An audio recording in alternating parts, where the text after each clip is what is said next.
Adoração da Cruz, com o Padre Alessandro Campos. Oferecimento Ora Pro Nobis, 0800 552 3333. Boa tarde. Damos início à celebração da Sexta-feira da Paixão do Senhor. A nossa participação nessa celebração não é uma mera repetição, mas sacramento da nossa fé na vitória do Cristo. Rendemos graças a Deus, porque em Jesus nos é indicado o caminho da salvação. Abracemos a sua condição de servo fiel até a entrega plena na cruz, na certeza da obediência ao projeto do Pai. No silêncio orante, iniciemos nossa celebração da Paixão do Senhor, que nos chama a passarmos da morte do pecado à vida em Deus.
Lembrai-vos de vossas misericórdias, Senhor, e santificai com vossa eterna proteção vossos fiéis, pelos quais o Cristo vosso Filho instituiu por seu sangue o mistério pascal. Ele que vive e reina pelos séculos dos séculos. Amém.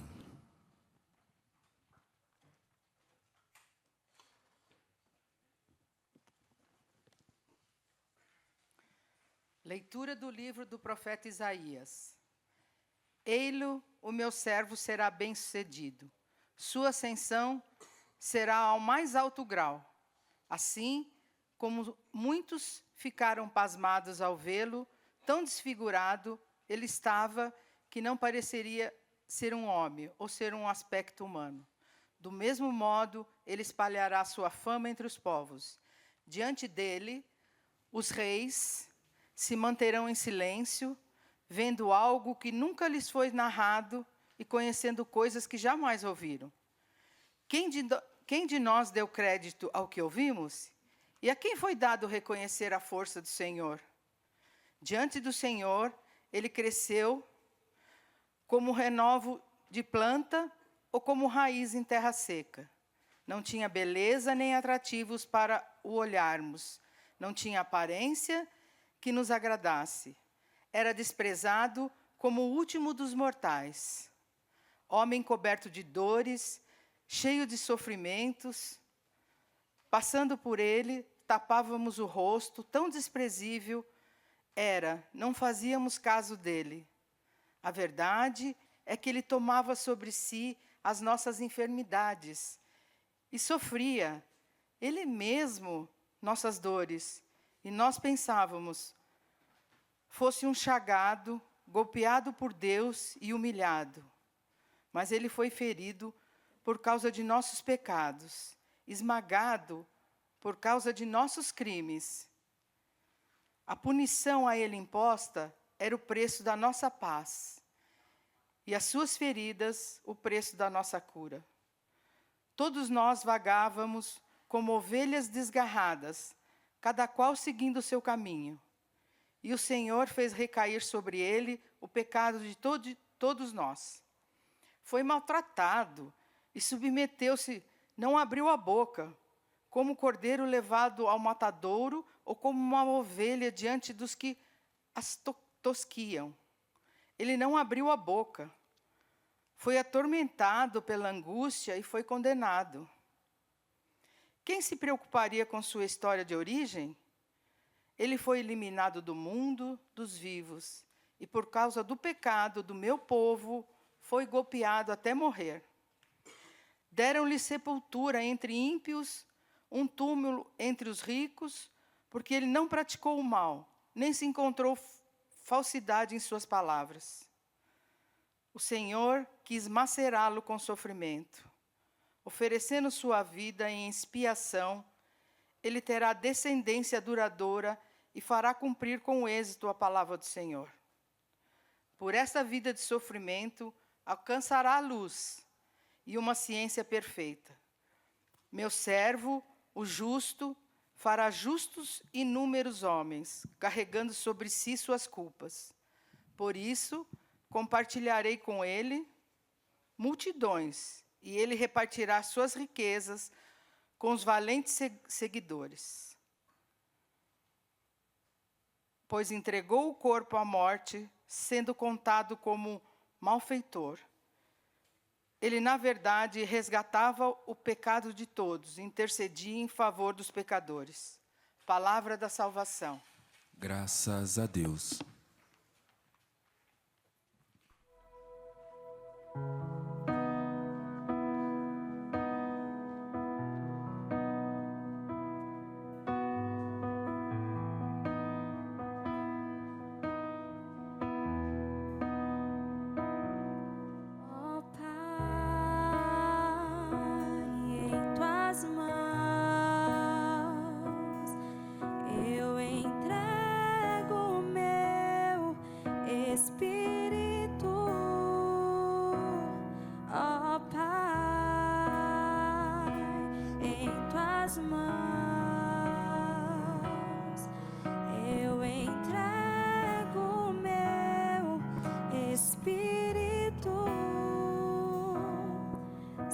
Eu ponho em vós a minha esperança, que eu não fique envergonhado eternamente. Em vossas mãos, Senhor, entrego o meu espírito, porque vós me salvareis, ó Deus fiel.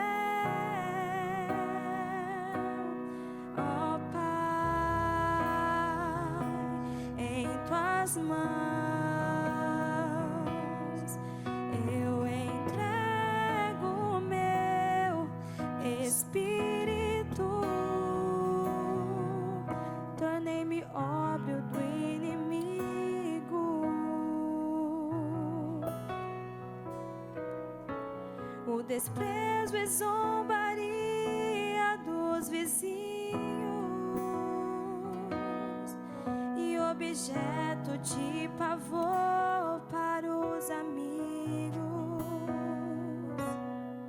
Fogem de mim os que me veem pela rua. Os corações me esqueceram como um morto, e tornei-me como um vaso espedaçado. Ó Pai, em tuas mãos eu entrego o meu espírito. A vós, porém, ó meu Senhor, eu me confio e afirmo que só vós sois o meu Deus. Eu entrego em vossas mãos o meu destino. libertai-me do inimigo e do opressor. Ó Pai, em tuas mãos eu entrego o meu espírito. Mostrai serena a vossa face ao vosso servo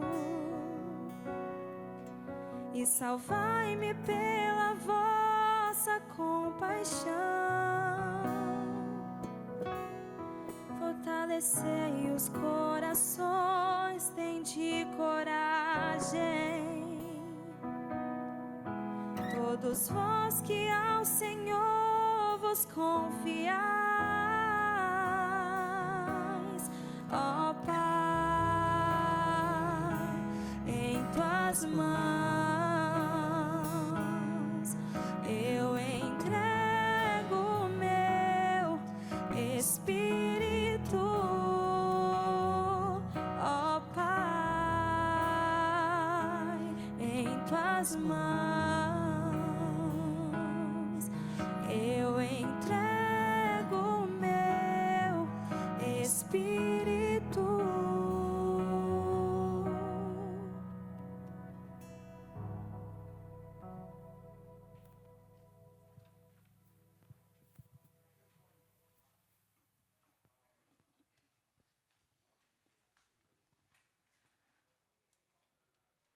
Leitura da carta aos Hebreus.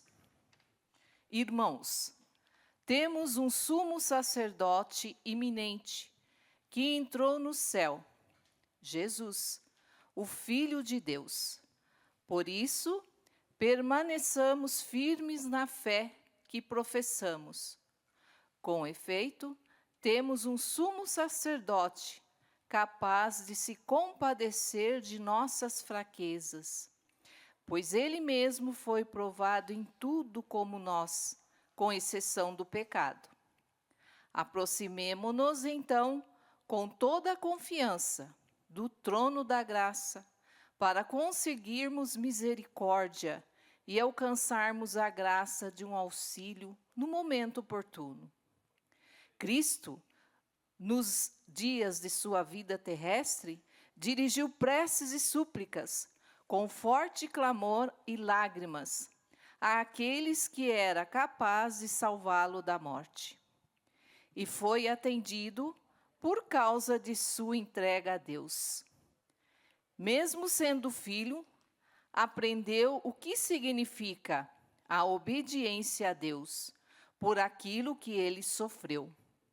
Mas, na consumação de sua vida, tornou-se causa de salvação eterna para todos os que lhe obedecem. Palavra do Senhor. Graças a Deus.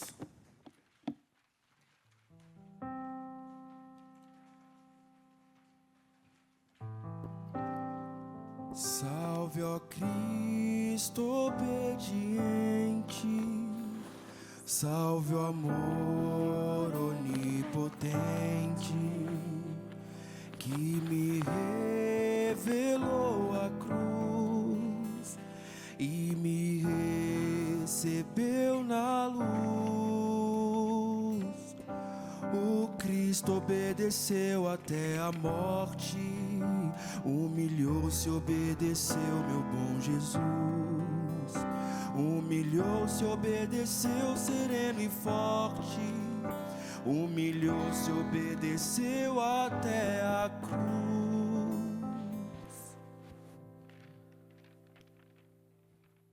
Paixão de nosso Senhor Jesus Cristo segundo João. Naquele tempo, Jesus saiu com os discípulos para o outro lado da torrente do Cedron. Havia aí um jardim onde ele entrou com os discípulos. Também Judas, o traidor, conhecia o lugar, porque Jesus costumava reunir-se aí com os seus discípulos. Judas levou consigo um destacamento de soldados e alguns guardas dos sumos sacerdotes e fariseus, e chegou ali com lanternas, tochas e armas. Então Jesus, consciente de tudo o que ia acontecer, saiu ao encontro deles e disse: a quem procurais? Responderam: a Jesus o Nazareno. Ele disse: sou eu. Judas o traidor estava junto com eles. Quando Jesus disse: sou eu, eles recuaram e caíram por terra. De novo lhes perguntou: a quem procurais? E eles responderam: a Jesus o Nazareno. Jesus respondeu: já vos disse que sou eu. Se é a mim que procurais, então deixai que estes se retirem. Assim se realizava a palavra que Jesus tinha dito: não perdi nenhum daqueles que me confiastes. Simão Pedro, que trazia uma espada consigo, puxou dela e feriu o servo do sumo sacerdote, cortando-lhe a orelha direita. O nome do servo era Malco. Então Jesus disse a Pedro: guarda a tua espada na bainha. Não vou beber o cálice que o Pai me deu? Então os soldados, o comandante, os guardas dos judeus prenderam Jesus e o amarraram. Conduziram-no primeiro a Anás, que era o sogro de Caifás, o sumo sacerdote naquele ano. Foi Caifás que deu aos judeus o conselho: é preferível que um só morra pelo povo. Simão Pedro e um outro discípulo seguiam Jesus. Esse discípulo era conhecido do sumo sacerdote e entrou com Jesus no pátio do sumo sacerdote. Pedro ficou fora, perto da porta. Então, o outro discípulo, que era conhecido do sumo sacerdote, saiu, conversou com a encarregada da porta e levou Pedro para dentro. A criada que guardava a porta disse a Pedro: não pertences também tu aos discípulos deste homem? Ele respondeu: não. Os empregados e os guardas fizeram uma fogueira e estavam se aquecendo, pois fazia frio. Pedro ficou com eles aquecendo-se. Entretanto, o sumo sacerdote interrogou Jesus a respeito dos seus discípulos e dos seus ensinamentos. Jesus lhe respondeu: eu falei às claras ao mundo, ensinei sempre na sinagoga e no templo, onde todos os judeus se reúnem. Nada falei às escondidas. Por que me interrogas? Pergunta aos que ouviram o que falei. Eles sabem o que eu disse. Quando Jesus falou isso, um dos guardas que ali estava deu-lhe uma bofetada, dizendo: é assim que respondes ao sumo sacerdote? Respondeu-lhe Jesus: se respondi mal, mostra-me em quê? Mas se falei bem, por que me bates? Então, Anás enviou Jesus amarrado para Caifás, o sumo sacerdote. Simão Pedro continuava lá em pé, aquecendo-se. Disseram-lhe: não és tu também um dos discípulos dele? Pedro negou: não. Então um dos empregados do sumo sacerdote, parente daquele a quem Pedro tinha cortado a orelha, disse: será que não te vi no jardim com ele? Novamente Pedro negou, e na mesma hora o galo cantou. De Caifás levaram Jesus ao palácio do governador. Era de manhã cedo. Eles mesmos não entraram no palácio para não ficarem impuros e poderem comer a Páscoa. Então Pilatos saiu ao encontro deles e disse: que acusação apresentais contra este homem? Eles responderam: se não fosse malfeitor, não teríamos entregue a ti. Pilatos disse: tomai-o vós mesmos e julgai-o de acordo com a vossa lei. Os judeus lhe responderam: nós não podemos condenar ninguém à morte. Assim se realizava o que Jesus tinha dito, significando de que morte havia de morrer. Então Pilatos entrou de novo no palácio, chamou Jesus e perguntou-lhe: tu és o rei dos judeus? Jesus respondeu: estás dizendo isto por ti mesmo, ou os outros te disseram isto de mim? Pilatos falou: por acaso sou judeu? O teu povo e os sumos sacerdotes te entregaram a mim. Que fizestes? Jesus respondeu: o meu reino não é deste mundo. Se o meu reino fosse deste mundo, os meus guardas teriam lutado para que eu não fosse entregue aos judeus. Mas o meu reino não é daqui. Pilatos disse a Jesus: então tu és rei? Jesus respondeu: tu o dizes, eu sou rei. Eu nasci e vim ao mundo para isto, para dar testemunho da verdade. Todo aquele que é da verdade escuta minha voz. Pilatos disse a Jesus: o que é a verdade?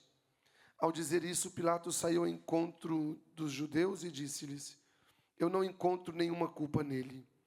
Mas existe entre vós um costume, que pela Páscoa eu vos solte um preso. Quereis que vos solte o rei dos judeus? Então começaram a gritar de novo. Este não, mas Barrabás. Barrabás era um bandido. Então Pilatos mandou flagelar Jesus. Os soldados teceram uma coroa de espinhos e a colocaram na cabeça de Jesus. Vestiram-no com um manto vermelho, aproximaram-se dele e diziam: e davam-lhe bofetadas. Pilatos saiu de novo e disse aos judeus: olhai, eu o trago aqui fora diante de vós, para que saibais que não encontro nele crime algum. Então Jesus veio para fora, trazendo a coroa de espinhos e o manto vermelho. Pilatos disse-lhes: eis o homem. Quando viram Jesus, o sumo sacerdote e os guardas começaram a gritar: Crucifica-o, crucifica-o. Pilatos respondeu: levai-o vós mesmos para o crucificar, pois eu não encontro nele crime algum. Os judeus responderam: Nós temos uma lei, e segundo essa lei ele deve morrer, porque se fez filho de Deus. Ao ouvir estas palavras, Pilatos ficou com mais medo ainda. Entrou outra vez no palácio e perguntou a Jesus: de onde és tu? Jesus ficou calado. Então Pilatos disse: não me respondestes? Não sabes que tenho autoridade para soltar e autoridade para te crucificar? Jesus respondeu: tu não terias autoridade alguma sobre mim, se ela não te fosse dada do alto. Quem me entregou a ti, portanto, tem culpa maior. Por causa disso, Pilatos procurava soltar Jesus, mas os judeus gritavam: Se soltas este homem, não és amigo de César. Todo aquele que se faz rei declara-se contra César. Ouvindo estas palavras, Pilatos levou Jesus para fora e sentou-se ao tribunal. No lugar chamado Pavimento, em hebraico Gábata, era o dia da preparação da Páscoa por volta do meio-dia. Pilatos disse aos judeus: eis o vosso rei. Eles, porém, gritavam: Fora, fora, crucifica-o. Pilatos disse: hei de crucificar o vosso rei? Os sumos sacerdotes responderam: Não temos outro rei senão César. Então Pilatos entregou Jesus para ser crucificado e eles o levaram. Jesus tomou a cruz sobre si e saiu para o lugar chamado Calvário, em hebraico Gólgata. Ali o crucificaram com os outros dois, um de cada lado, e Jesus no meio. Pilatos mandou ainda escrever um letreiro e colocá-lo na cruz. Nele estava escrito: Jesus Nazareno, o rei dos judeus. Muitos judeus puderam ver o letreiro, porque o lugar em que Jesus foi crucificado ficava perto da cidade. O letreiro estava escrito em hebraico, latim e grego. Então os sumos sacerdotes dos judeus disseram a Pilatos: Não escrevas o rei dos judeus, mas sim o que ele disse: Eu sou o rei dos judeus. Pilatos respondeu: o que escrevi está escrito. Depois que crucificaram Jesus, os soldados repartiram a sua roupa em 4 partes, uma parte para cada soldado. Quanto à túnica, esta era tecida sem costura, em peça única, de alto a baixo. Disseram então entre si: Não vamos dividir a túnica. Tiremos a sorte para ver de quem será. assim se cumpre a escritura que diz: repartiram entre si as minhas vestes e lançaram sorte sobre a minha túnica. Assim procederam os soldados. Perto da cruz de Cristo, de Jesus, estavam de pé sua mãe e a irmã de sua mãe, Maria de Cleófas, e Maria Madalena. Jesus, ao ver sua mãe e ao lado dela o discípulo que ele amava, disse à mãe: mulher, eis aí o teu filho. Depois disse ao discípulo: esta aí é tua mãe. Dessa hora em diante, o discípulo acolheu consigo. Depois disso, Jesus, sabendo que tudo estava consumado, e para que a escritura se cumprisse até o fim, disse: tenho sede. Havia ali uma jarra cheia de vinagre, amarraram numa vara uma esponja embebida de vinagre e levaram-no à boca de Jesus. Ele tomou o vinagre e disse: tudo está consumado. E inclinando a cabeça, entregou o Espírito.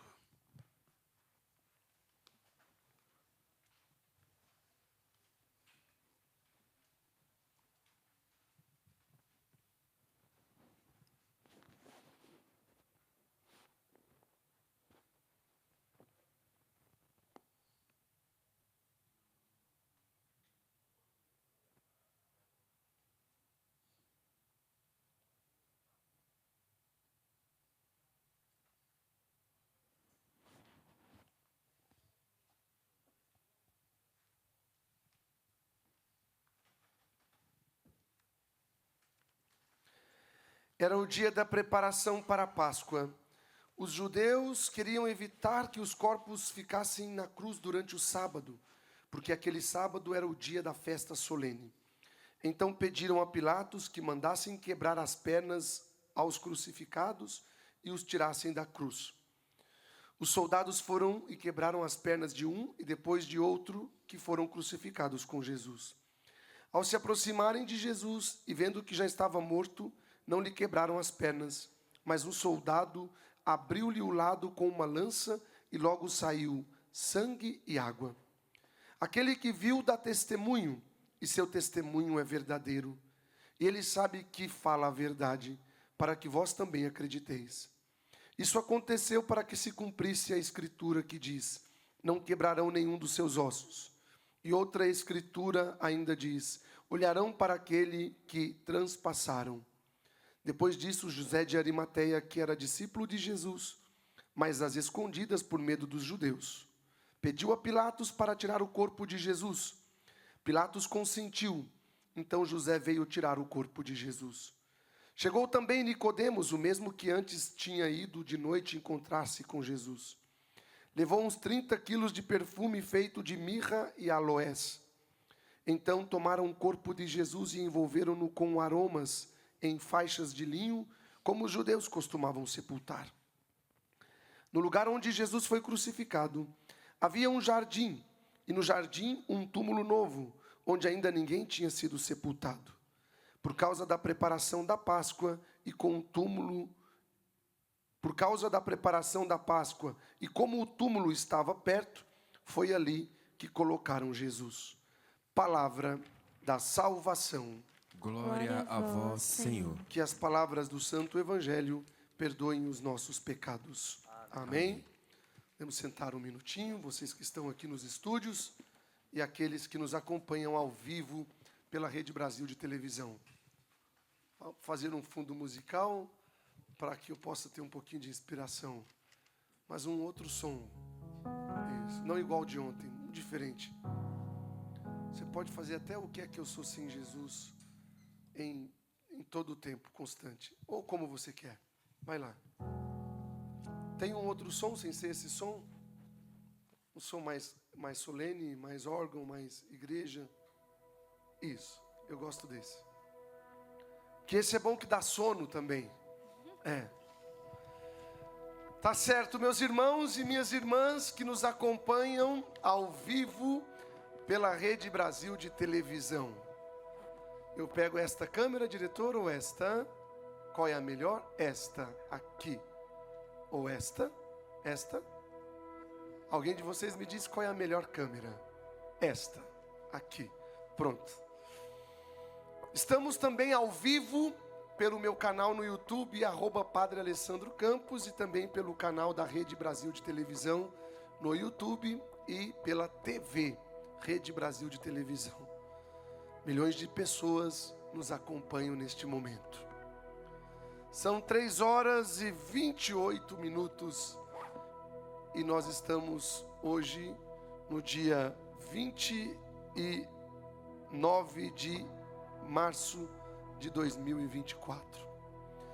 Mais uma Semana Santa, mais uma celebração da Vigília Pascal, mais uma Sexta-feira Santa, mais um Sábado Santo e mais um domingo de Páscoa.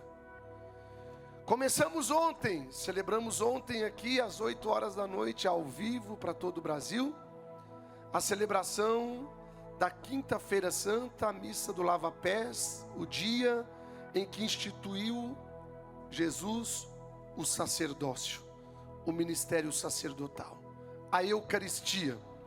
Por isso celebramos também ontem o dia do Padre. E hoje é o único dia do ano em que no Brasil e no mundo não se celebra a Eucaristia, a missa, a celebração da Santa Missa. É o único dia em que a igreja no Brasil e no mundo celebra a paixão de Jesus. Acabamos de escutar a narrativa da paixão de Jesus. Este ano, meditando o Evangelho de João, capítulo 18. E esta narrativa já escutamos todos os anos, já meditamos, já proclamamos, e nós vivenciamos todos os anos. A nossa participação nesta celebração não é uma mera repetição, mas é o sacramento da nossa fé. É por isso que nós estamos aqui. É por isso que nós estamos juntos, reunidos aqui na Rede Brasil de televisão, reunidos na nossa diocese, no Brasil e no mundo, em união com a igreja, com o Papa Francisco, toda a humanidade, todos os cristãos do mundo celebram hoje, neste exato momento, a paixão do Senhor. Muito tem a nos ensinar esta liturgia de hoje. E eu gostaria de começar a minha reflexão de hoje de uma maneira diferente, como eu nunca fiz ao longo dos meus 18 anos de sacerdócio. Hoje, pela manhã, eu estava rezando o ofício das leituras e as laudes. O ofício das leituras e as laudes é a liturgia das horas. É aquele livro que todos os padres, os religiosos, as religiosas têm e fazem a sua oração todos os dias em comunidade ou pessoal. No dia da minha ordenação sacerdotal eu prometi, diante do bispo, prometi à igreja que eu iria rezar a liturgia todos os dias da minha vida, até o último dia em que eu estivesse por aqui. E hoje, pela manhã, quando eu estava rezando, meditando o ofício das leituras, eu me deparei mais uma vez, como todos os anos, a uma das catequeses de São João Crisóstomo, do século IV. E gostaria de partilhar com vocês esta catequese de São João Crisóstomo do século IV antes de Cristo. Uma catequese belíssima. Uma catequese que hoje faz nos entender qual é o valor do sangue precioso de Jesus Cristo. Este sangue que foi derramado na cruz há mais de 2000 anos atrás e que tem feito a diferença na vida de todos nós cristãos. Pois bem, meditemos. Queres saber o valor do sangue de Cristo? Queres conhecer o valor do sangue de Cristo? Voltemos às figuras que o profetizaram e o recordemos a narrativa do Antigo Testamento. Muito bem. Para entendermos o valor do sangue de Cristo, é preciso voltar lá no passado. Muito antes do verbo ter se encarnado, ou seja, da palavra ter se tornado carne. Muito antes da vinda de Jesus, já se prefigurava a sua vinda. Há anos atrás, desde os nossos primórdios. Estamos falando de séculos e séculos atrás. Antes de Jesus. Todos nós cristãos temos a Bíblia. E na Bíblia nós sabemos que temos uma divisão. A Bíblia é dividida em dois: o Antigo e o Novo Testamento. Antigo Testamento é o Pentateuco. Pentateuco vem de cinco primeiros livros dos profetas, que correspondem ao Antigo Testamento. E o Novo Testamento fala de Jesus, da vinda de Jesus e toda a história do cristianismo voltado para Jesus. Na igreja chamamos isso de cristologia, o estudo de Cristo.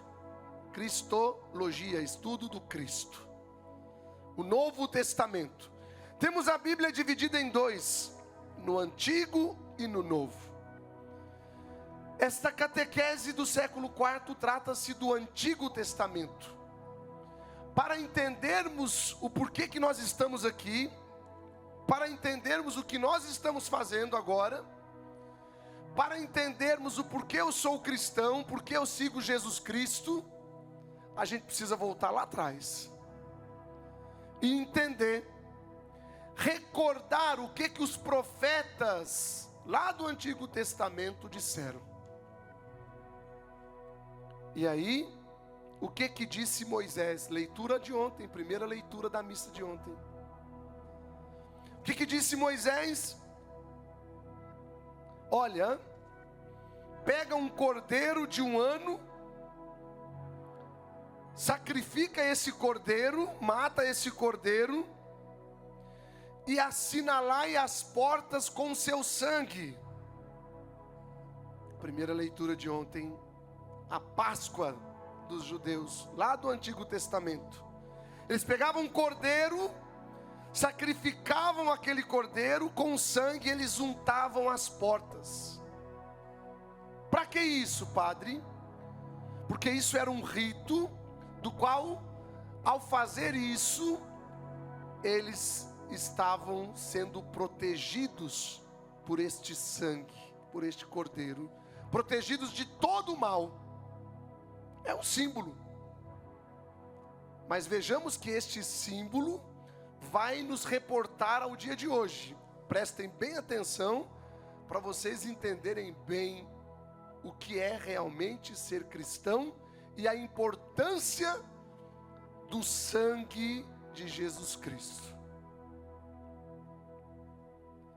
O que dizes, Moisés? O sangue de um cordeiro tem o poder para libertar um homem?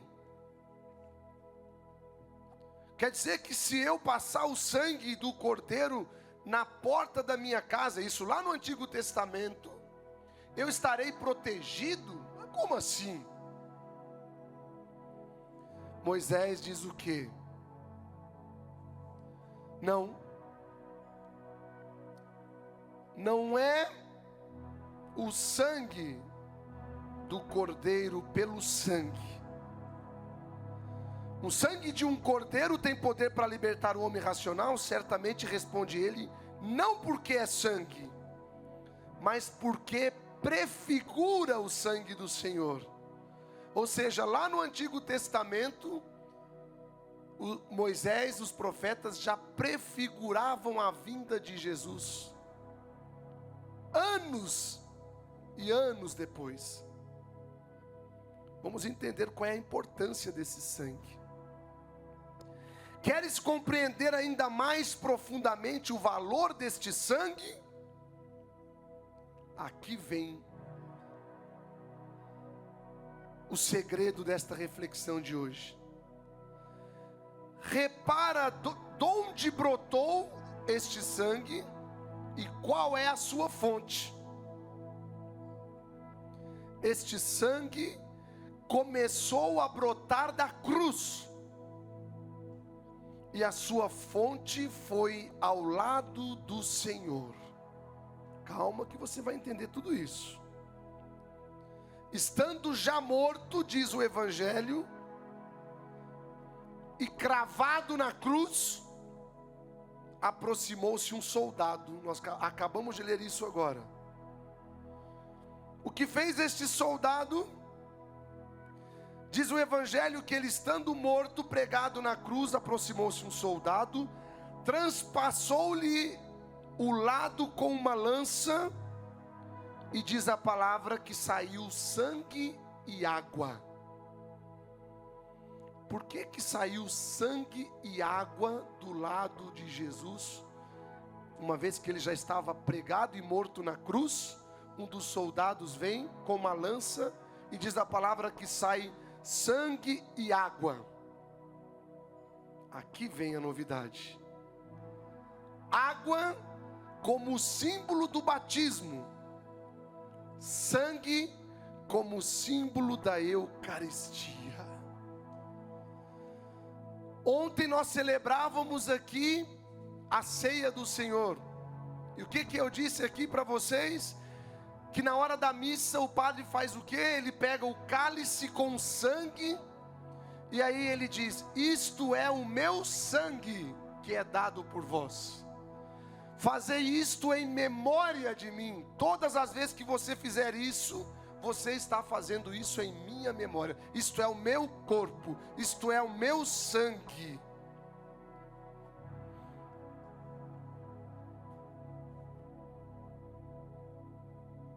O soldado transpassou o lado, abriu uma brecha na parede do templo santo, e eu achei um grande tesouro. E eu alegro-me por ter encontrado riquezas admiráveis. Amanhã, às 8 horas da noite, a missa da vigília pascal aqui. No Exulte, há um momento em que o padre vai cantar: ó feliz culpa de Adão, que me fez merecer o Salvador. Graças que Adão tem pecado. Graças a Deus que ele pecou, porque foi através do pecado de Adão que eu ganhei Jesus Cristo. Ó feliz culpa, diz o Exulte de amanhã, que me fez merecer o Salvador.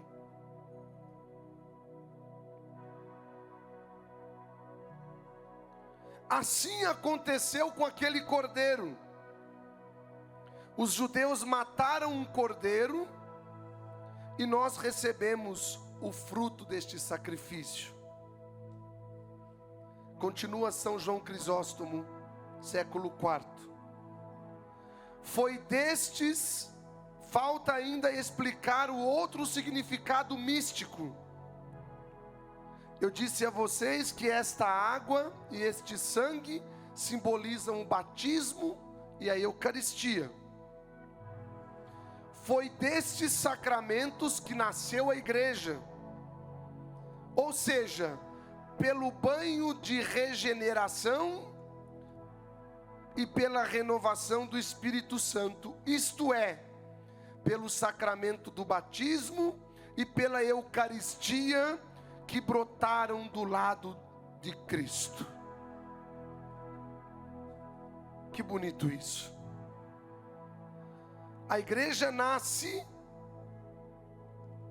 pelo batismo e pela Eucaristia, no ato em que Jesus morre, em que o soldado lança sobre o lado de Jesus, fura o peito de Jesus, sai sangue e água, e neste exato momento nasce a igreja. A água que simboliza o batismo e o sangue que é a Eucaristia, que é o alimento.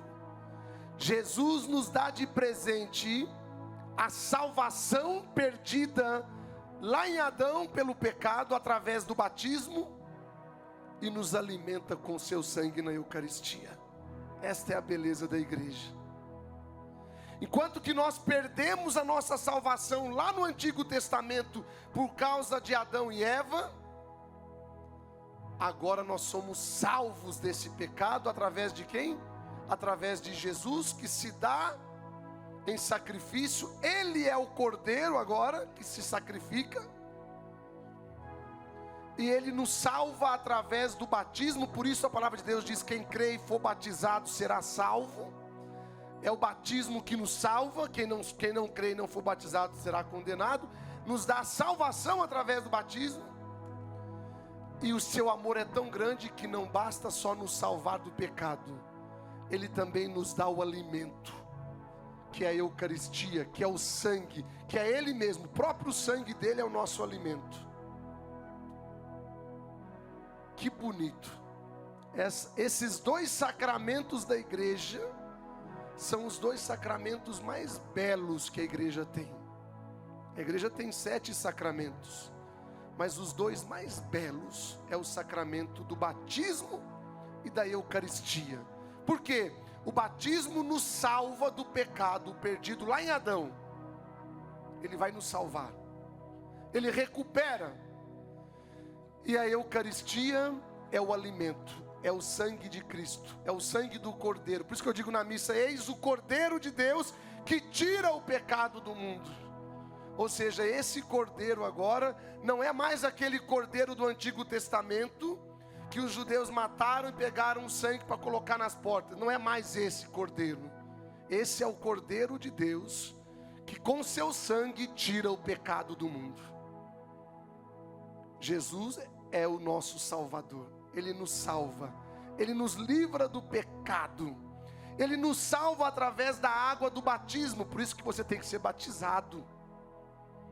O batismo te salva e o sangue te alimenta, a Eucaristia. Por isso não existe cristão católico que se diz católico que não vive a Eucaristia. Porque a igreja vive da Eucaristia. Se você não vai à missa, se você não comunga Jesus Cristo na Eucaristia, você não se alimenta. Logo você está imune. Quem não se alimenta fica fraco. Quem não se alimenta fica doente. A Eucaristia é o remédio da vida. Por isso que nós devemos ir à Eucaristia. Por isso que a missa é mais importante do que qualquer outro ato religioso ou outro ato de piedade. A missa é mais importante que o terço. A missa é mais importante que o grupo de oração. A missa é mais importante. A missa é tudo. Porque na missa se celebra o ápice da vida cristã.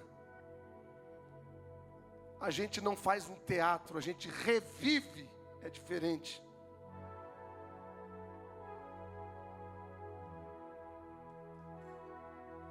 Foi destes sacramentos que nasceu a igreja, pelo banho da regeneração e pela renovação do Espírito Santo. Isto é, pelo sacramento do batismo e pela Eucaristia que brotaram do lado de Cristo.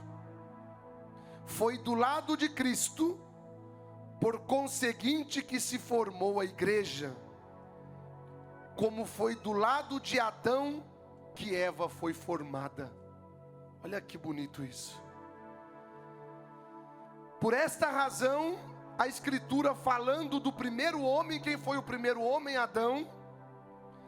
Foi por esta razão que a Escritura, falando do primeiro homem, usa a expressão carne da minha carne e ossos dos meus ossos, que São Paulo refere, aludindo ao lado de Cristo.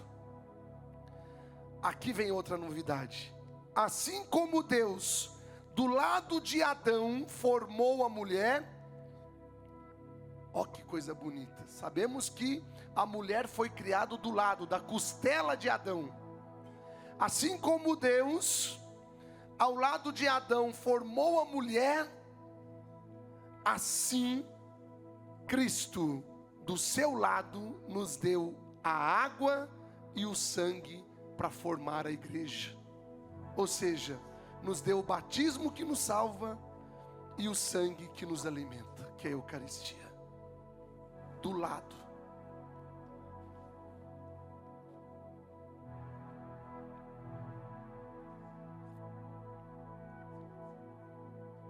E assim como Deus abriu o lado de Cristo, de Adão, enquanto ele dormia,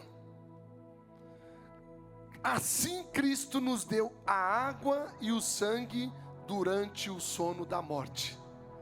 Enquanto que Adão estava dormindo, Deus vai lá do seu lado, da sua costela, e forma a mulher. Assim como Cristo está no sono da morte na cruz, do seu lado, Deus tira a água, que é o batismo, e o sangue, que é o alimento, que é a Eucaristia. Vede como Cristo se uniu à sua esposa. Vede com que alimento nos sacia. aqui tem uma outra beleza. O mesmo alimento nos faz nascer e nos alimentar. Presta atenção que isso é importante. Isso é belíssimo. O mesmo alimento que nos faz nascer, ele nos alimenta. Não entendi nada, padre. Agora você vai entender. Veja, o próprio Jesus, o mesmo alimento que nos faz nascer, o próprio Jesus que nos dá a salvação pelo batismo, o nascer de novo, porque quando você é batizado, você morre para o pecado e nasce para a vida. Então o batismo é um nascimento, por isso que nós chamamos que quem é batizado é um novo nascimento. Você deixa o homem velho e torna-se um homem novo. O batismo é o nascimento. O mesmo Deus que nos faz nascer é o mesmo Deus que nos alimenta. Jesus nos dá o novo nascimento, a água do batismo, o sacramento do batismo, e Ele também não só nos faz nascer de novo, mas como Ele também nos alimenta. Olha que bonito isso. Uma pessoa pode nascer, mas se ela não se alimentar, ela morre. Não basta só nascer, você tem que nascer e tem que comer, tem que se alimentar. Por isso não adianta você nascer se você não vive a igreja, se você não vive o sacramento, se você não se alimenta. É preciso você ser batizado. Eu sou, como dizia ontem, eu sou católico do meu jeito, do seu jeito até o diabo é católico. Eu sou católico, mas eu não preciso ir para a missa. Ué, então você não precisa comer? Eu nasci, agora eu vou viver do jeito que eu quiser, porque eu não preciso comer. Você pode nascer, mas se você não comer, se você não se alimentar, você morre. Morre de fome. Por isso que Jesus se apresenta como alimento. Eu sou o pão vivo que desceu do céu. Quem come deste pão não tem fome. Por isso que ele diz, eu sou a água viva. Quem bebe desta água não tem sede. E tantas outras metáforas Jesus se compara. E uma das metáforas é essa, ele é alimento. Então não tem como você viver sem alimento. Você nasceu, você foi batizado, você nasceu de novo, tá bom. Fui para a igreja, me batizei, sou uma nova criatura. Agora o velho homem morreu, agora é um homem novo. Ok, parabéns, está salvo. Agora tem que comer, tem que se alimentar. Que fantástico isso. Termina São João Crisóstomo dizendo o seguinte: assim como a mulher se sente impulsionada pelo amor natural a alimentar com o próprio leite e o próprio sangue o filho que deu à luz, assim também Cristo alimenta sempre com o seu sangue aqueles a quem Ele deu o novo nascimento. Ou seja, a mulher quando dá luz a um filho, qual é a ação desse dar à luz? Uma criança nasce com sangue. A mulher quando vai dar à luz sai sangue junto com a criança. Então este sangue que faz com que a criança nasça, a mulher faz exatamente isso. Ela é tão impulsionada pelo amor natural que, do mesmo jeito que aquele sangue faz com que nasça o filho que está dando à luz, ela própria faz o filho nascer e ela própria alimenta o filho. Quando uma criança sai, quando eu saí do útero, da barriga da minha mãe, o que aconteceu? No meio do sangue, ela me deu a vida, porque eu nasci, e imediatamente foi colocado no seio dela para me alimentar do leite materno. Olha que bonito, a mãe dá a vida e a mãe alimenta. Deus faz isso. Deus nos dá a vida e nos alimenta. Não basta dar a vida, tem que dar o alimento. Aqui está a beleza de Jesus. Tudo que foi perdido lá no Antigo Testamento por causa de Adão e Eva, por causa do pecado, foi recuperado por Jesus aqui na cruz. Aqui na cruz, no sono da morte, nasce 2 sacramentos. A água que sai daqui, que é o batismo, que nos salva, que nos liberta do pecado. E o sangue, saiu sangue e água. E o sangue, que é o sangue de Cristo, que é a Eucaristia. Que é o sangue do Cordeiro, mas não é mais aquele Cordeiro imolado de 5.000 anos atrás. Mas é o próprio Jesus que é o Cordeiro. Eis o Cordeiro de Deus que tira o pecado do mundo. Olha que fantástico isso. Se nós entendêssemos isso como cristãos católicos, nós iríamos para a missa com outro olhar. A missa não seria mais uma coisa cansativa. A missa não seria chata, como muitas pessoas falam. A missa é o momento em que se celebra o memorial da paixão, morte e ressurreição de Jesus. Tudo termina na morte? Não. Na ressurreição, na vida. E tem algo muito curioso, e aqui eu quero terminar, que eu gostaria de partilhar com vocês. Porque desde ontem, na primeira leitura e hoje, vocês ouviram 2 palavrinhas várias vezes sendo citadas. Eu acho que eu não vou perguntar, porque vocês não saberão responder certamente.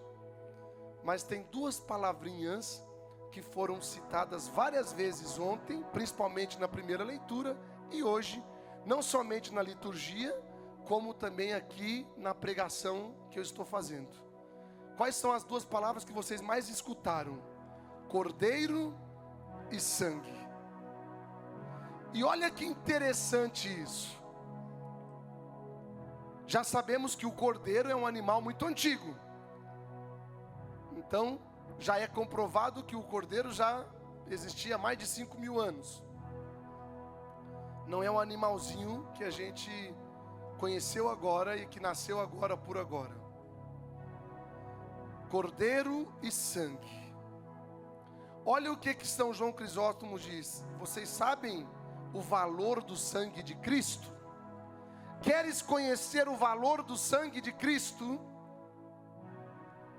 Agora eu quero inclusive responder a uma crítica de uma das pessoas que me seguem no Instagram, que uma vez me mandou uma mensagem dizendo: padre, eu não gosto quando o senhor reza toda hora na sua missa, que o sangue de Cristo me liberte, que o sangue de... o senhor fala muito de sangue. É preciso você primeiro estudar, querida, para entender qual é o valor deste sangue. Igualzinho São João Crisóstomo, que no ano 400 já sabia o que você não sabe. O valor do sangue de Cristo. Qual é o valor do sangue de Cristo? E aí ele se compara. Aliás, para mim Jesus é um dos melhores pedagogos que já existiu. Tem uma bibliografia que eu gosto muito, que é aquele Augusto Cury, e ele tem Jesus, o maior psicólogo que já existiu. Jesus, o maior pedagogo que já existiu. E de fato, para mim, Jesus é um dos maiores psicólogos e um dos maiores pedagogos. Porque Jesus, ele explicava o reino de Deus com simplicidade. Por isso que ele falava em parábolas, ou seja, parábolas são comparações, são metáforas, são historinhas para você entender. E Jesus faz muitas comparações. Ele se compara ao pão. Quem come este pão não passa fome, ele é alimento. Ele se compara à água. Eu sou a água viva, quem bebe desta água não tem sede. Ele se compara,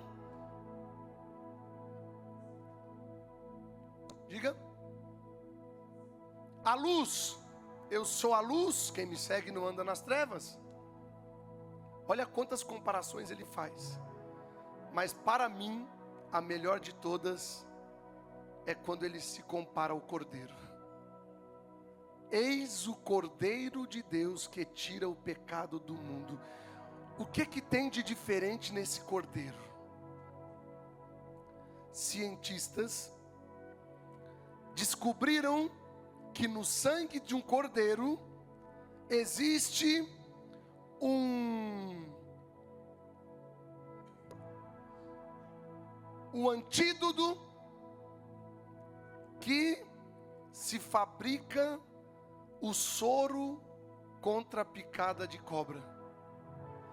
Por isso que lá na fazenda, na roça, quando nós chegamos lá, Zélia, aquele dia que aquele cordeirinho estava com a cara toda inchada, e o Fernando disse para mim assim: padre, eu acho que uma cobra mordeu o cordeirinho e ele vai morrer. Eu disse: não vai morrer, porque no sangue do cordeiro tem um antídoto contra o veneno e a picada da cobra.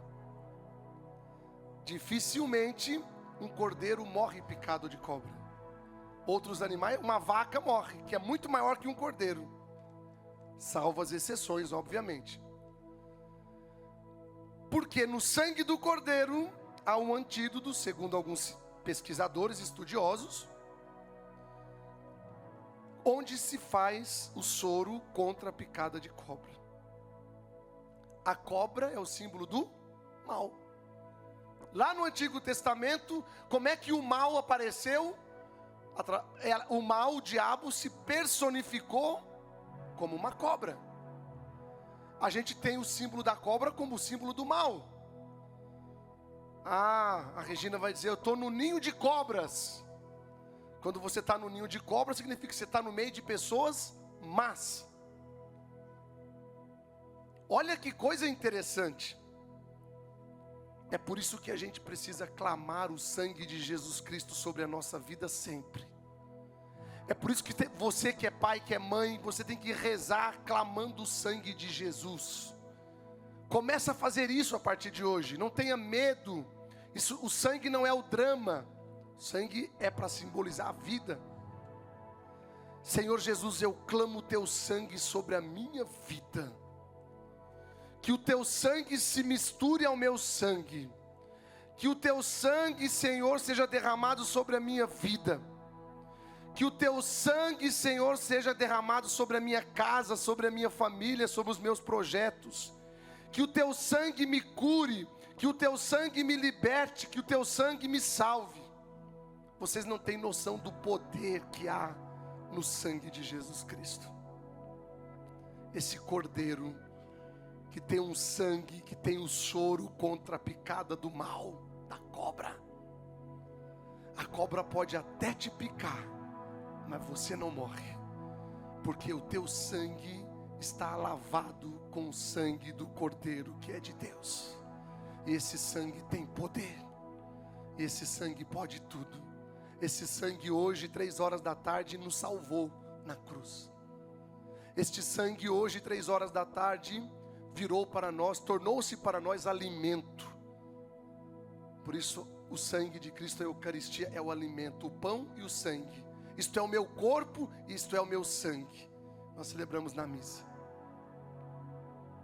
E aqui eu quero terminar ainda fazendo a metáfora do cordeiro, porque tem algo ainda muito mais relevante. Se tratando de uma metáfora, obviamente, de uma comparação. Olha que coisa interessante. Eu estava conversando hoje no apartamento com os meus funcionários. E eles ficaram impressionados sobre essa explicação que eu estava dando. A gente no café conversando e eu explicando. Olha que coisa interessante.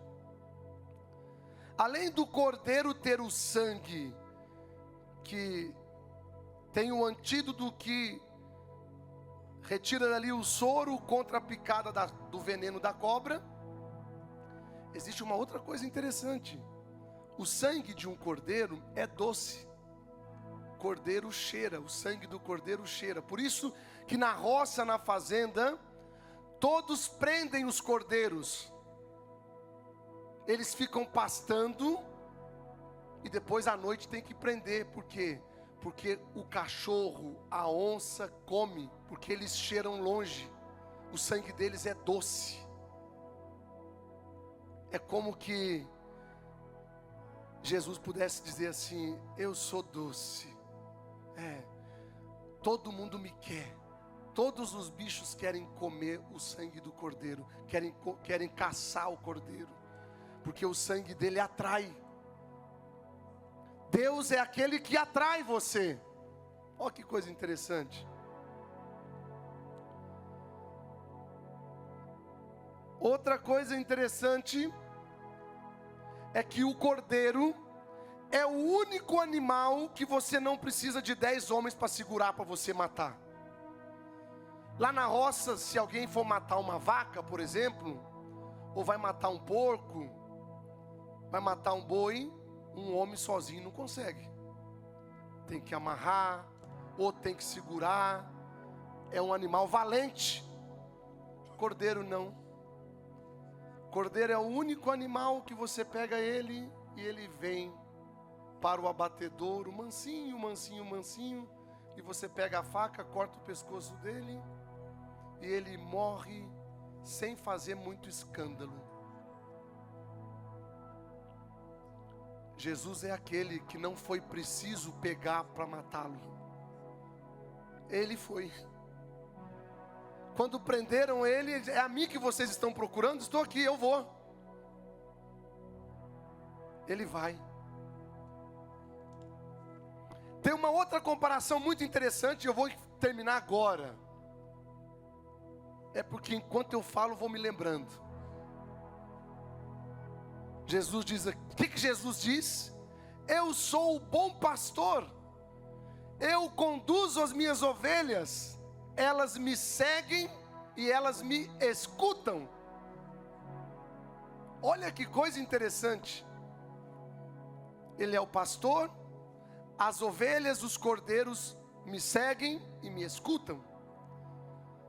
O cordeiro, a ovelha, é um dos animais que tem a memória fotográfica avançadíssima.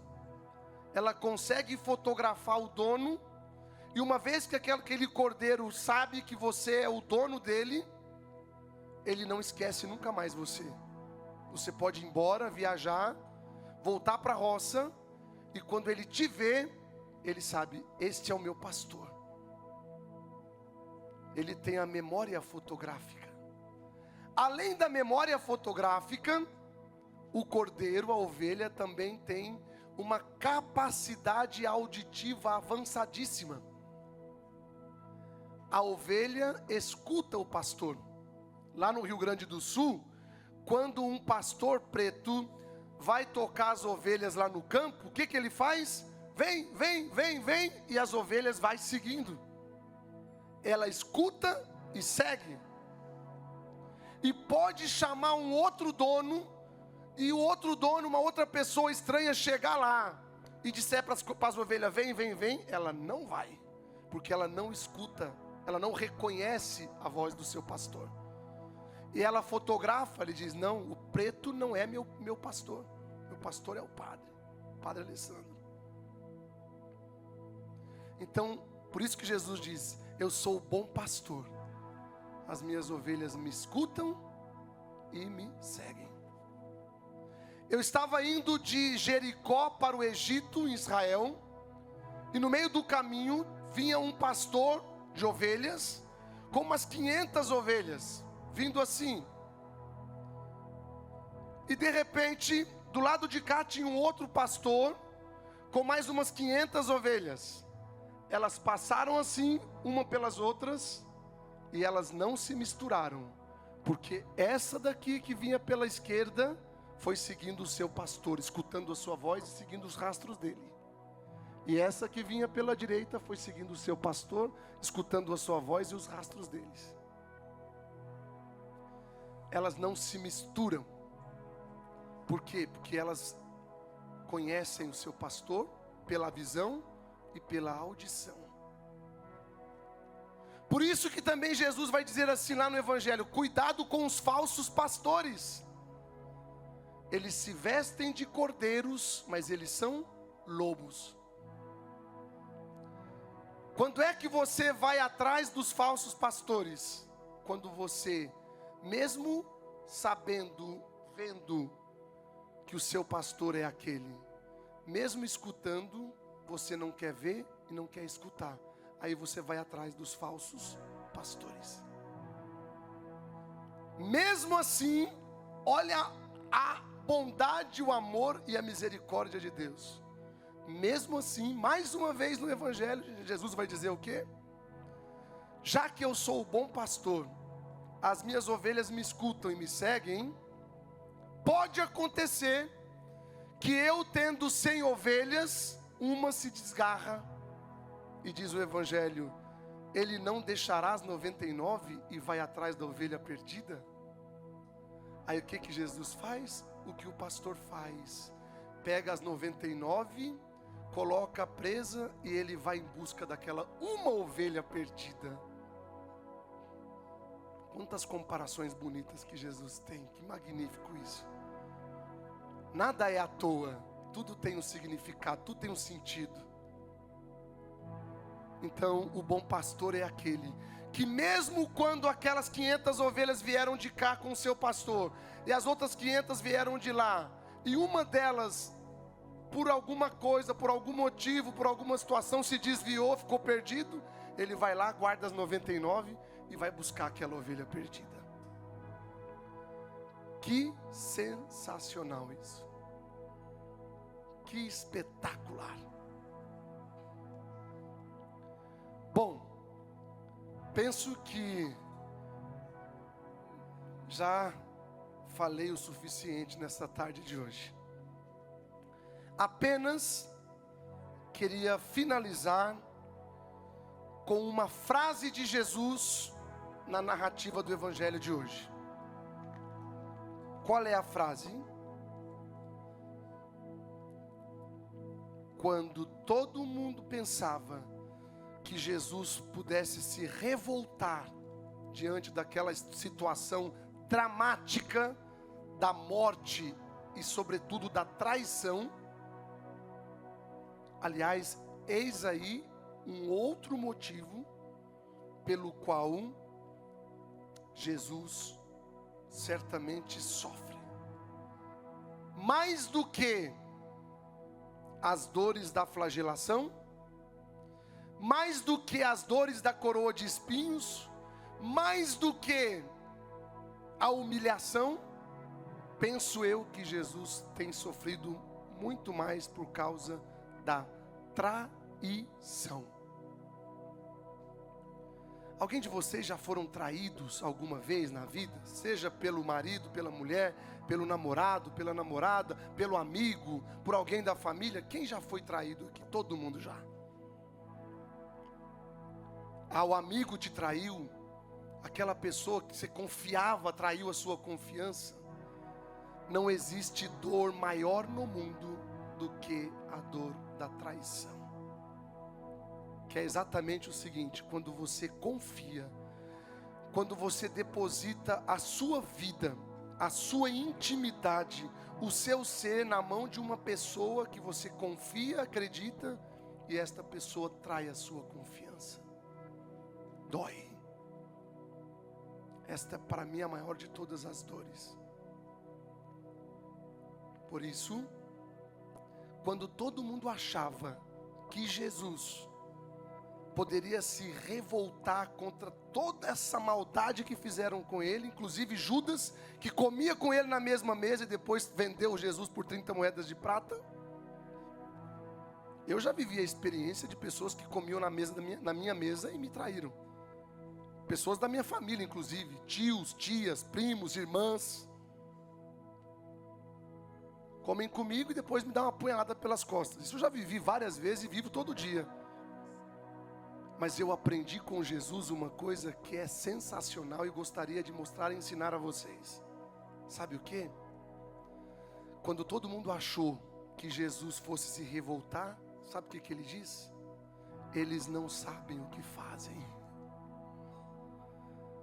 Para você responder isso, você tem que estar cheio de amor. Sabe por quê? Porque um dia a minha mãe pode me bater, me xingar, me criticar, me maltratar, mas eu amo tanto ela que eu penso assim: ela não sabe o que faz, ela não sabe o que fala. Você, Regina, minha amiga, pode me xingar, pode me maltratar, pode me judiar. Eu te amo tanto que eu vou dizer: você não sabe o que fala. Qualquer um de vocês podem acabar comigo. Eu amo tanto cada um de vocês que eu sou capaz de dizer: vocês não sabem o que fazem. Quando um dia a Zélia me disse assim: padre, o que mais me admira no senhor é saber o quanto que as pessoas te fazem mal e mesmo assim o senhor continua amando elas. E eu disse para a Zélia: o mal está nelas e não em mim. O veneno está no outro, na cobra e não no cordeiro. E como eu sou lavado pelo sangue do cordeiro, pelo sangue de Jesus Cristo, podem as cobras me morderem, porque este sangue de Jesus Cristo que me lava tem o soro da picada da cobra, do mal e do pecado. Isto é fantástico. Quando as pessoas te fizerem o mal, encha o seu coração de amor e não de ódio. Não revide o mal pelo mal. Deixe que o mal por si só, ele se resolve. Porque aqui se planta, aqui se colhe. Aqui se faz, aqui se paga. Quem planta amor, colhe amor. Quem planta perdão, colhe perdão. Quem planta paz, colhe paz. Quem planta o mal, vai colher o mal, de um jeito ou de outro. Não se preocupem. O importante é que você e eu saibamos que o mal está no outro e não em você. Poxa vida, padre, o meu irmão me faz tão mal. Pois é, o mal está nele, não em você. Ele não sabe o que está fazendo. Aprenda com Jesus. Eles não sabem o que estão fazendo comigo. Eu amo. Jesus é cheio de amor. Ele nos ama tanto que na hora do grito da morte na cruz, o grito da morte de Jesus na cruz é como que o grito do parto, o grito que gera a vida. Naquele exato momento quando Jesus grita: Eli, Eli, lama sabachthani, tudo está consumado, meu Deus, tudo está consumado, porque me abandonaste. Quando ele grita, o grito da morte de Jesus na cruz é o grito do parto, o grito que gera a vida. Dói, sai sangue, mas nasce uma vida. E nascendo uma vida, ele ainda alimenta esta vida. Por quê? Porque uma vida sem alimento morre.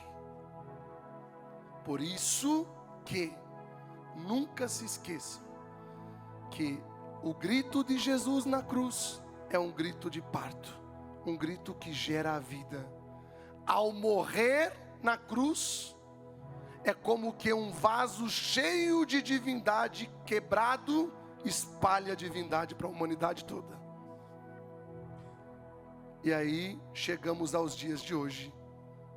Todos nós estamos aqui por causa daquele grito de parto na cruz, que gerou a água do batismo da salvação do pecado, o sangue do Cordeiro, que é a Eucaristia que nos alimenta, e esse vaso cheio de divindade, ao ser quebrado, morto na cruz, espalha a divindade para toda a humanidade, para toda a terra. Que Deus nos ajude a aprender e viver isso. Esteja sempre com o coração cheio de amor para dizer, quando alguém te fizer o mal: deixa para lá, eles não sabem o que estão fazendo. Eu sei, e isso que importa. Louvado seja nosso Senhor Jesus Cristo. Para sempre seja louvado. De pé.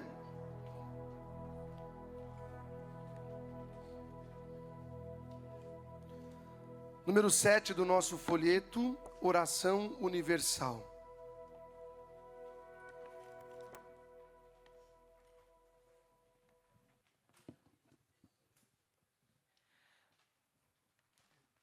Oremos.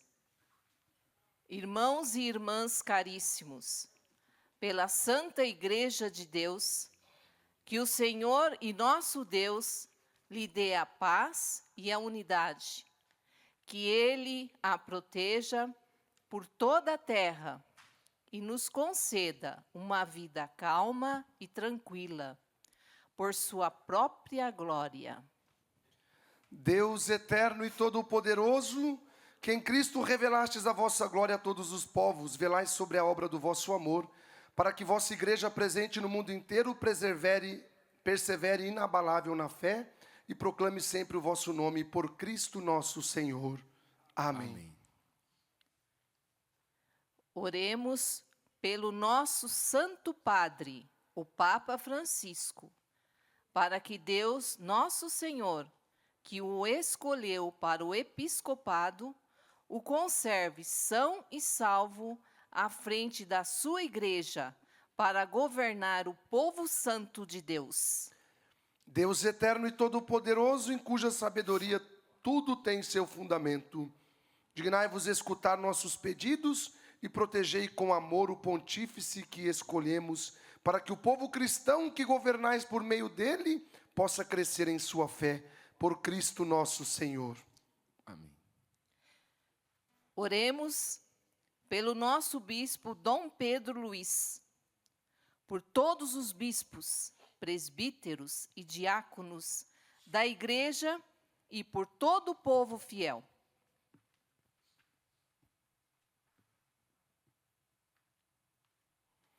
Deus eterno e todo-poderoso, que santificais e governais pelo vosso Espírito todo o corpo da igreja, escutai as súplicas que vos dirigimos pelos vossos ministros e fazei que todos, pelo dom da vossa graça, vos sirvam com fidelidade por Cristo nosso Senhor. Amém. Oremos pelos catecúmenos, que o Senhor nosso Deus abra os ouvidos dos seus corações e a porta da misericórdia, para que, tendo recebido nas águas do batismo o perdão de todos os seus pecados, sejam incorporados no Cristo Jesus, nosso Senhor.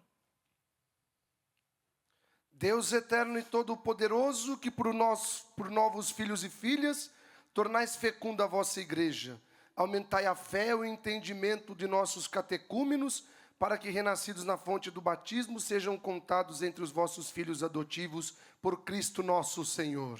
Amém. Oremos por todos os nossos irmãos e irmãs que creem no Cristo, para que nosso Deus e Senhor se digne reunir e conservar na unidade da sua igreja todos os que vivem segundo a verdade. Deus eterno e todo-poderoso, que reunis o que está disperso e conservais o que está unido, velai sobre o rebanho do vosso Filho, que a integridade da fé e os laços da caridade unam os que foram consagrados por um só batismo, por Cristo nosso Senhor. Amém. Amém.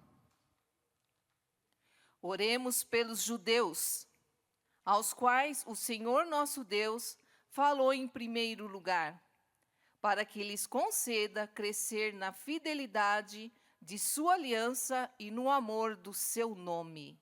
Deus eterno e todo-poderoso, que fizestes vossas promessas a Abraão e seus descendentes, escutai benignos as preces da vossa igreja, que o povo da primeira aliança chegue à plenitude da redenção, por Cristo nosso Senhor. Amém. Oremos pelos que não creem em Cristo, para que, iluminados pelo Espírito Santo, possam também eles ingressar no caminho da salvação. Deus eterno e todo-poderoso, dai aos que não creem em Cristo, que caminhando sob o vosso olhar, com sinceridade de coração encontre a verdade, e nós, amando-nos melhor uns aos outros, participando com maior solicitude do mistério da vossa vida, sejamos no mundo testemunhas mais fiéis da vossa bondade, por Cristo nosso Senhor. Amém. Oremos pelos que não reconhecem a Deus, para que, buscando de coração sincero o que é reto, mereçam chegar ao Deus verdadeiro. Deus eterno e todo-poderoso, vós criastes todos os seres humanos e pusestes em seu coração o desejo de procurar-vos, para que, tendo-vos encontrado, só em vós achassem repouso. Concedei que entre as dificuldades deste mundo, discernindo os sinais da vossa bondade e vendo o testemunho das boas obras daqueles que creem em vós, tenham a alegria de proclamar que sois o único Deus verdadeiro e Pai de todos os seres humanos, por Cristo nosso Senhor. Amém. Amém.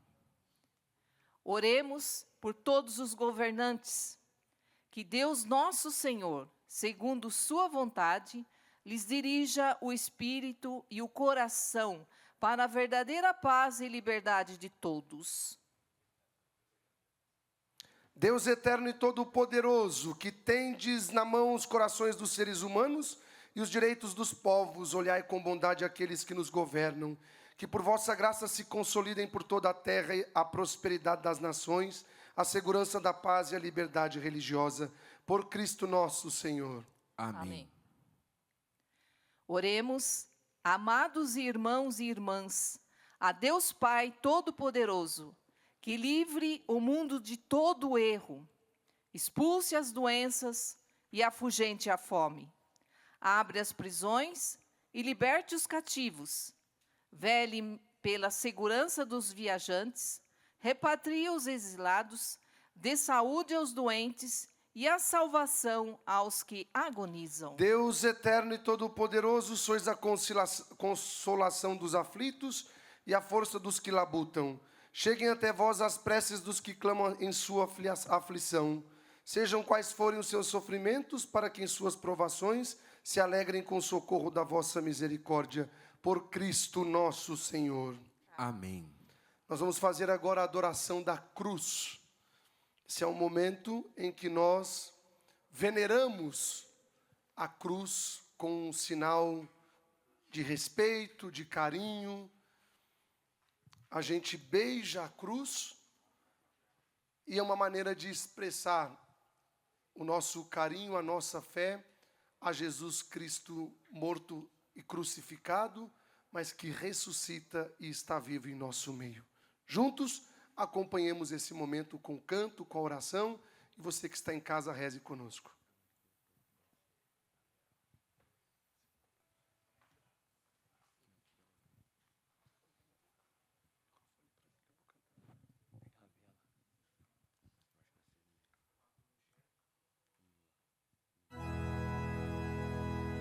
Eis o lenho da cruz, do qual pendeu a salvação do mundo. Vinde, adoremos.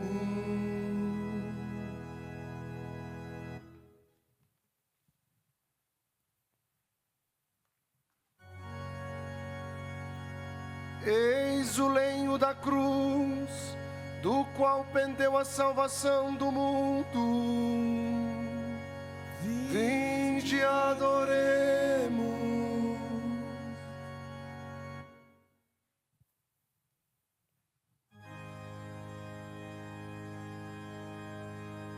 Eis o lenho da cruz, do qual pendeu a salvação do mundo.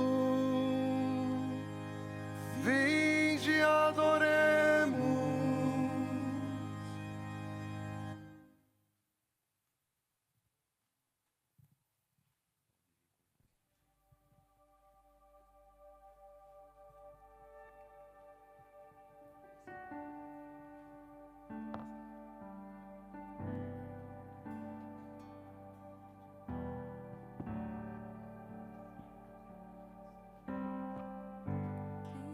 Esperado este momento,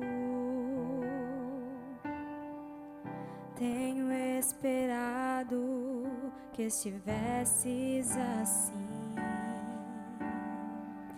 tenho esperado que me fales, tenho esperado que viesses a mim. Eu sei bem que tens vivido, sei também que tens chorado. Eu sei bem que tens sofrido, pois permaneço ao teu lado.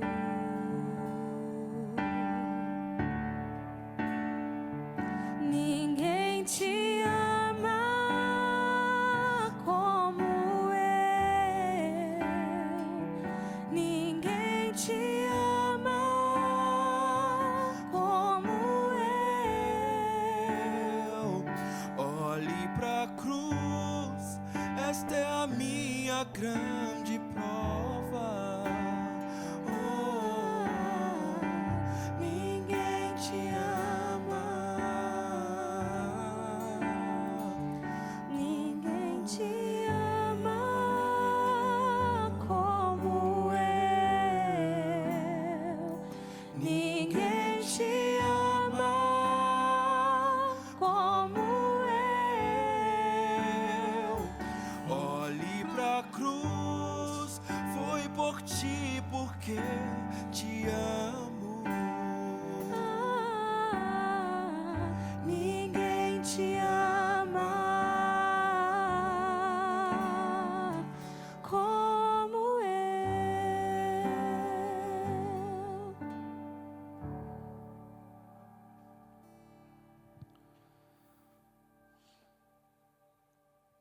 Que a vossa bênção, Senhor, desça copiosa sobre o vosso povo, que acaba de celebrar a morte do vosso Filho, na esperança da sua ressurreição. Venha o vosso perdão, seja dado o vosso consolo, cresça a fé verdadeira e a redenção eterna se confirme. Por Cristo nosso Senhor. Amém. Amém. Terminamos a nossa celebração e, como ontem, saímos em silêncio, aproveitando apenas a oportunidade para agradecer o carinho da audiência, de todos aqueles que nos acompanham ao vivo pela Rede Brasil de televisão, nesta Semana Santa, neste tríduo pascal, e lembrar que amanhã, às 8 horas da noite, teremos a celebração da Vigília Pascal. O Sábado Santo e domingo, às 8 horas da noite, a Missa de Páscoa.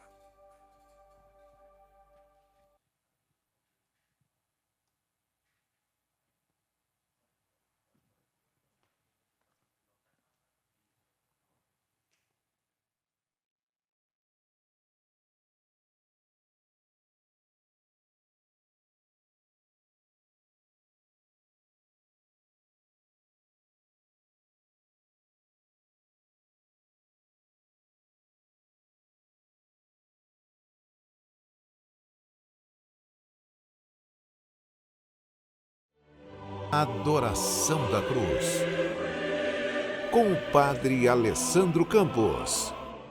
Oferecimento Ora Pro Nobis, 0800 552 3333.